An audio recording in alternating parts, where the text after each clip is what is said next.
Hello and welcome to another episode of Through the Able Die podcast. And this is the first time we are doing a virtual podcast because last time doctor Sameer के साथ podcast करने के बाद हमें इतने सारे messages आए कि वो वाकई में मैथिली और समन्यु से मिलना चाहते हैं और उनसे बातचीत करना चाहते हैं।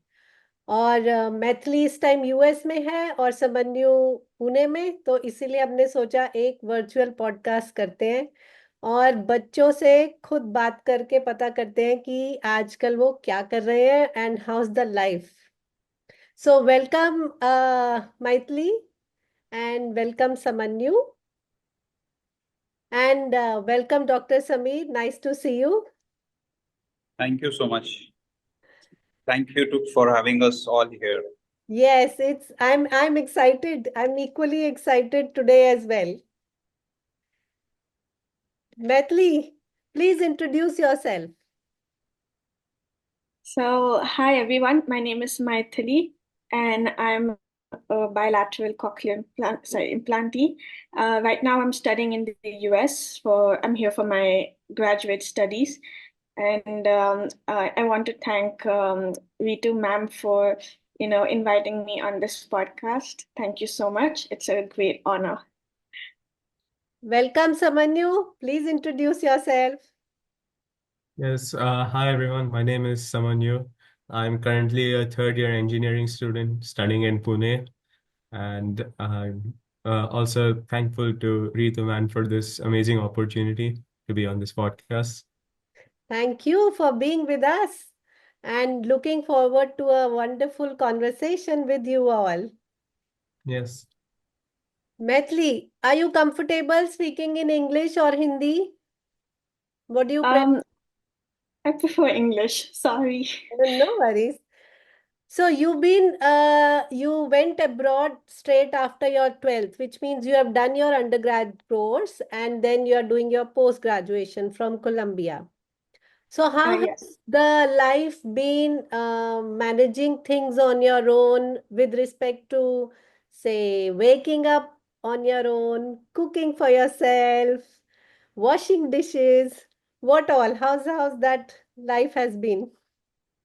Yeah, I've got to say it's so hard to be disciplined, especially when you're on your own. I think it's much easier when you're at home because you have people to tell you that you have to do this, you have to do that. But on your own, you have to keep telling yourself.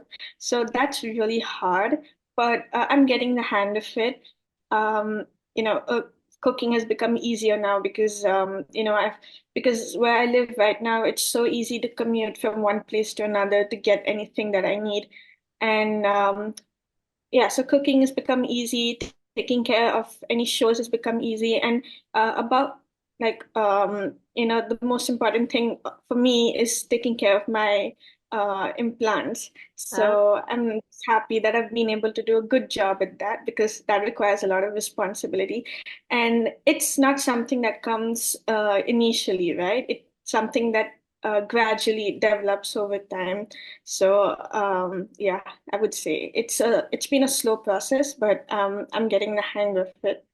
nice. समन्यु, आप सुबह उठने के लिए क्या process है आपका? क्या do you take any help? आप कैसे उठते हो सुबह? मेरा खुद से उठता हूँ कैसे भी करके, क्योंकि कॉलेज 8:30 बजे का होता है तो 7 के पहले उठना पड़ता है। तो थोड़ा आदत लग गया है अब, लेकिन पहले मेरी दादी उठाती थी मुझे, तो हम्म। अब वो आदत आ चुका है। तो मेरा मैं अब, क्योंकि कॉलेज में थोड़ा ज्यादा काम रहता है, शायद 1 या 2 बजे से होता हूँ और 7 बजे उठता हूँ। ऐसा ओ, स्केड्यूल चल रहा है मेरा। तो आप बट कुछ अलार्म वगैरह कैसे करते हैं? You have some vibrator alarm या कैसे उठते हो? नहीं, यूजुअली कुछ ना करके भी मैं उठता हूँ before 7। But usually I just have my phone with the vibrator alarm ready, अच्छा। and I keep that by the side of my bed, or I have my watch on sometimes. But I'm not very consistent with that because I somehow still find a way to get up before it's time. Okay, nice. So, Maithili, what kind of specialization are you doing in your post-graduation? So right now I'm doing statistics, and that involves, a lot of interdisciplinary subjects. So we have probability, a bit of data science, yeah, yeah, a bit of, stats, obviously, and then we would have maybe a bit of machine learning. I don't know how much we would get into that, but it's like a little bit from each, from different fields. So it's kind of interdisciplinary, but um, it's interesting, but yeah. Wow, so it is all about numbers. You love math? Yes, I love math. I think I'm better with numbers. Yeah. Wow. So, Maithili, in your sessions when you are taking notes from the professor in a big lecture room, how do you manage the hearing part? Because you have to focus so much to listen to the professor and taking notes in such a big hall where there's a lot of echo and not good listening environment. How do you cope up in those kind of situations? So I always sit in the front row, like always. Um, that's like the first thing that really helps me, Okay. and I just try my best to stay focused. It's not always, I'm not always successful at staying 100% focused, but it's important to, as much as possible. I would like to stay focused in class. I just keep, observing what the teacher's trying to say. And yeah, I think that's about it. And then I would, go back to my dorm, revise the notes. And if there's something that I don't understand, I always ask the professor. I think communication is also another, aspect besides sitting in the front row. Like, don't hesitate to reach out to the professor if there's something you've missed. The professor already knows my situation, which is a good thing. So I can just always ask them that miss something and all. And a good thing about the universities here is that a lot of professors actually upload their notes online, like not for everyone else to see, but for the people in the class to see. So that's also really helpful. So yeah, I mean that helps a lot, like whenever revising, So because I would well, trust the professor's notes over my own, right? um, I think this is there in girls. What I have noticed more is that they are very particular in taking notes and following up if you miss something. But I'm sure, Samanu, do you also do these things if you miss out information? What do you say? You follow like Maithili or you're like cool types? I'll manage. Well, to be completely honest, they usually just revise it at the start. And in engineering, I don't know how it is for other disciplines, like because her discipline is different.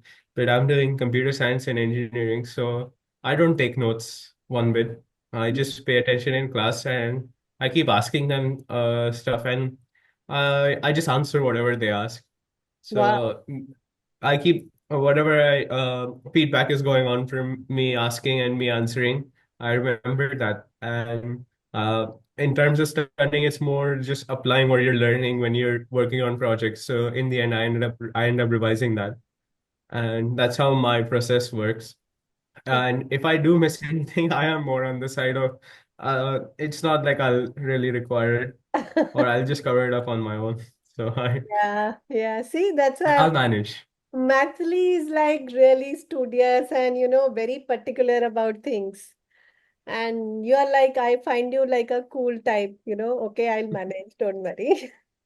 So, Samanyu, you are into a lot of sports because your dad was saying you played badminton, and now you are like getting into golf also. So tell us, how do Yeah. you manage? Because a lot of parents ask that what kind of sport is safe for our children so that they can manage their processors, and you are Right. bilaterally implanted. Do you think they Yeah. can play all sports, and do you do any special, you take care of any special thing while playing Yeah. sports? Right. So the first kind of question that parents have is, which sport is better for my child as a cochlear implantee. So I've played almost all sports out there, contact as well as non-contact. But I will say that, non-contact sports are something that I personally prefer, and maybe they are better longer term because it's easier to deal with, you know, you're playing on your own in non-contact sports. So maybe it's tennis, badminton, squash, golf. So it's easier to manage on your own. And another thing that you have to look out for is you don't want it to accidentally fall down when you're playing. So people who have the processors that sit on the ear have to be more aware of that. And for the consoles, they hold on pretty well because of the clip. But I have a band that I wear around my head forehead to protect my consoles. Okay. And the most important factor is sweat.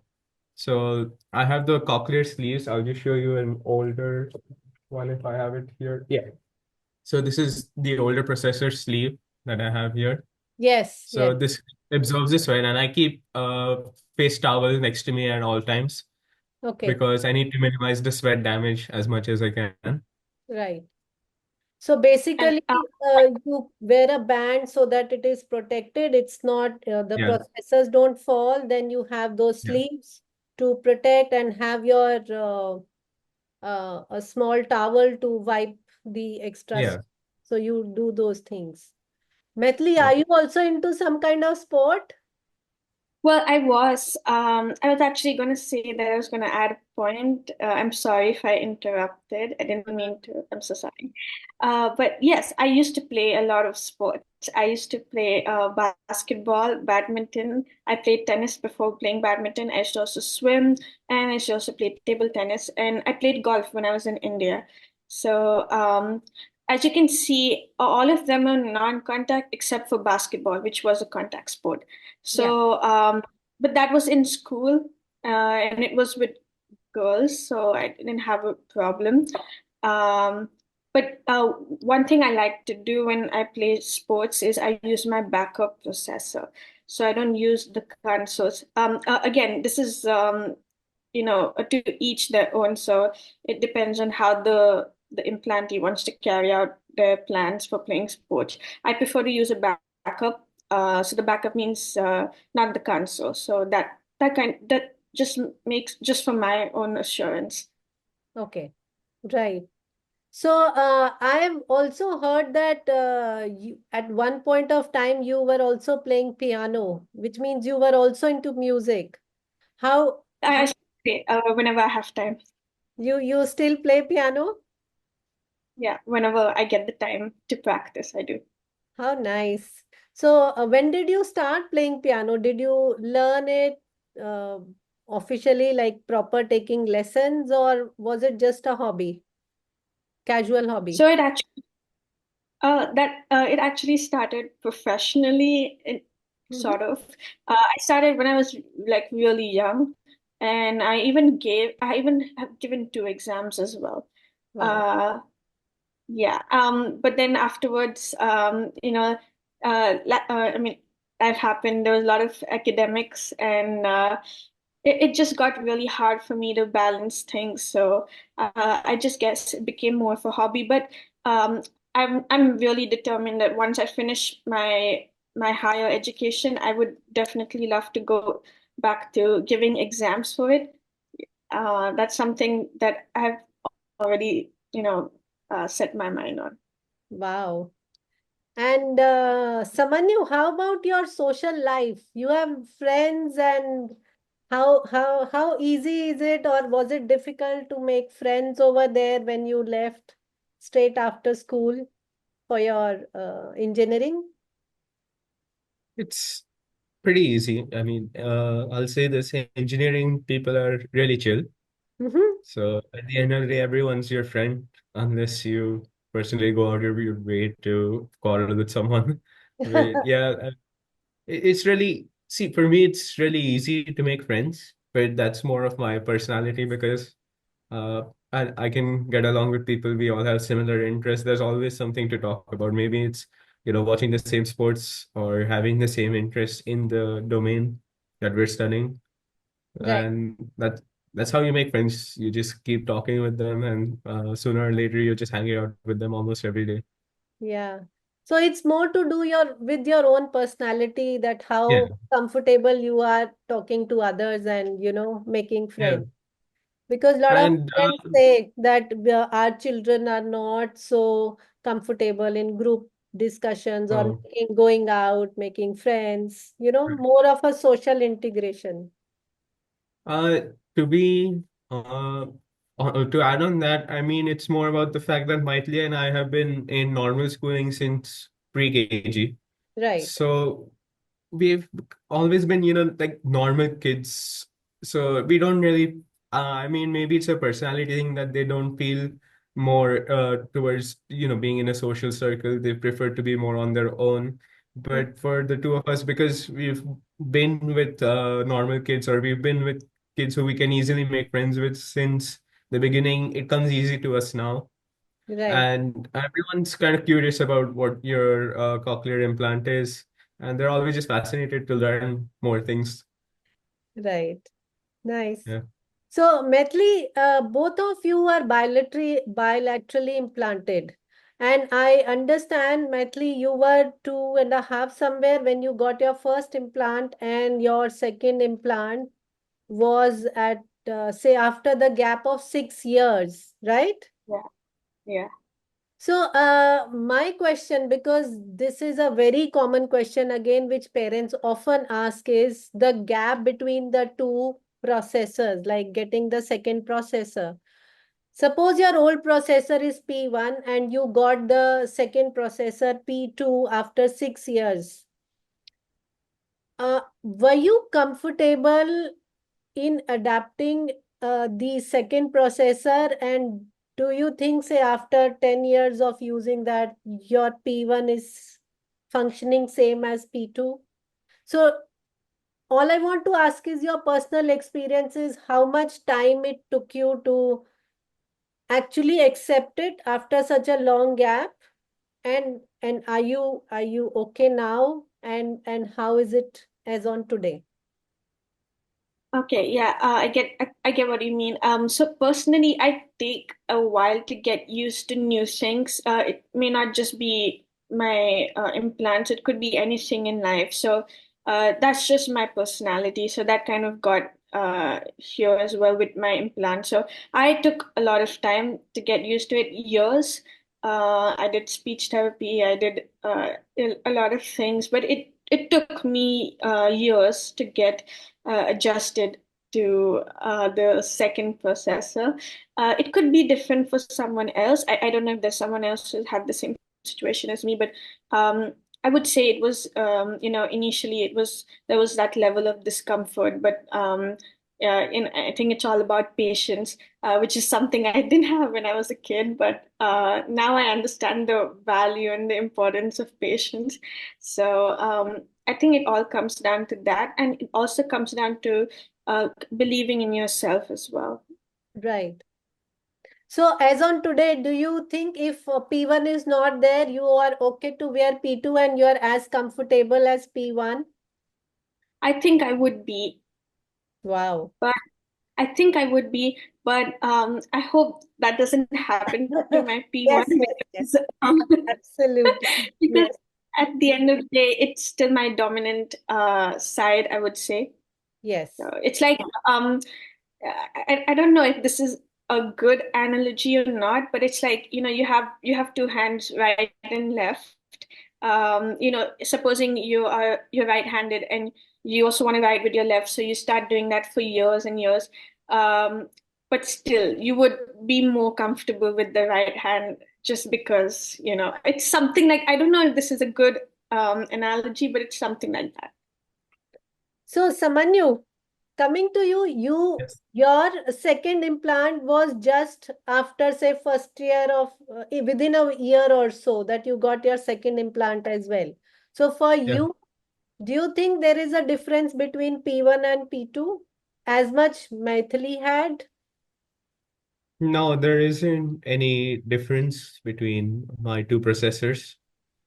There's a slight volume in the sense of sensitivity difference, in the sense that my left is a little more sensitive than my right, but that's like an really small difference. So if I were on one processor, suppose my right processor wasn't on right now, I wouldn't really feel that much of a difference between the two.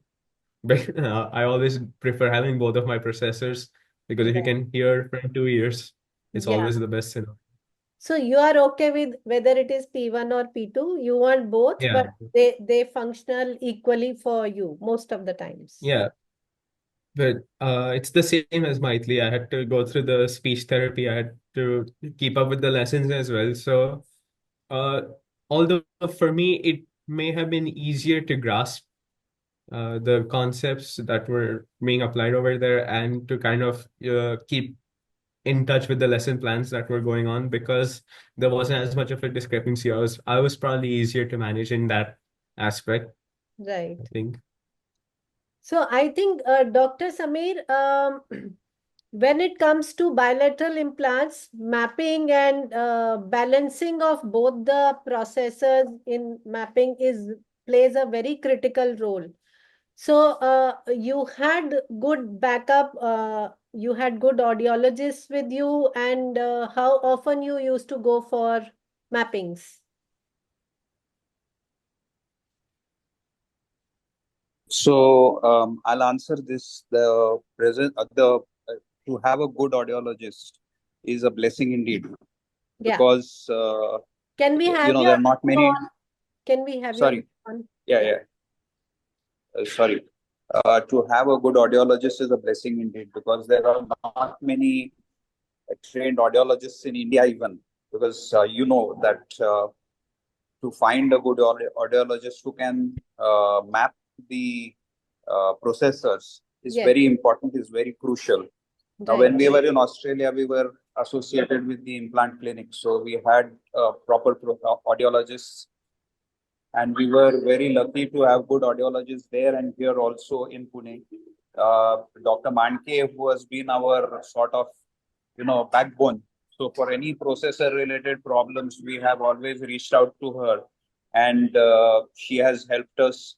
And more importantly, she has some backup processors which she keeps, and she keeps giving them to people who have problems with their processors. So this, I think, is very important, that the audiologist should also have some backup processors, so Right. that they can give it to the implantees in case one of their implants were to malfunction. I Right. think that is very important. And really, I mean, we were blessed to have her with us, and all the audiologists who have been associated with us when we were in Sydney and Perth and Melbourne. So I think having a good audiologist, in addition to auditory verbal therapists, just like we discussed last time, that Yes. auditory verbal therapy is very important, but audiology is equally important, Correct. because the fine frequency changes and all have to be done by the audiologist. Correct. So, and more importantly, again, we touched on the point of the audiology Vera. So, the audiologist herself is the best person to interpret it and tell us. Correct. Thank you. So, Maithili, coming to the last segment, a lot of parents are going to watch this recording, and they really get inspired when they see such good outcomes, and then they see good hope for them. Any special message you want to give to these young parents who are still working with their young children, and they are in that process of, Yeah, understanding I, this whole. Hmm.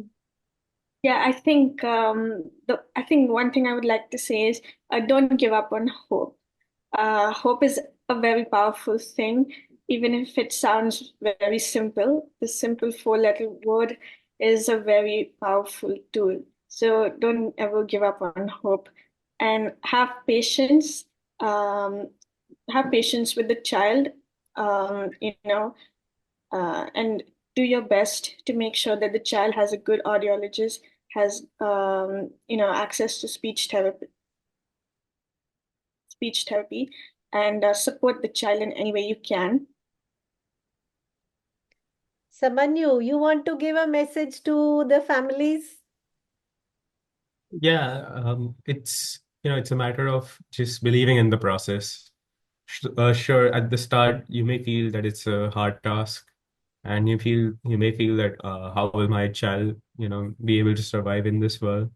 But it's just a matter of time as well as belief. You have to understand that maybe they might need more time to adjust, but once that rough phase is over, they'll be just like any normal kid, and you can just consider hearing to be a special set of glasses as at best. Yeah, and I don't think the child should have any issues fitting into normal schooling or face any extra difficulties. And by the time they're our age, they'll be the same as us, probably giving an interview as well, for spreading the same message. Yes, yes, absolutely. That's inshallah, that's how it should be. Amen. So, with Yeah, that, thank you to all of you for joining this virtually.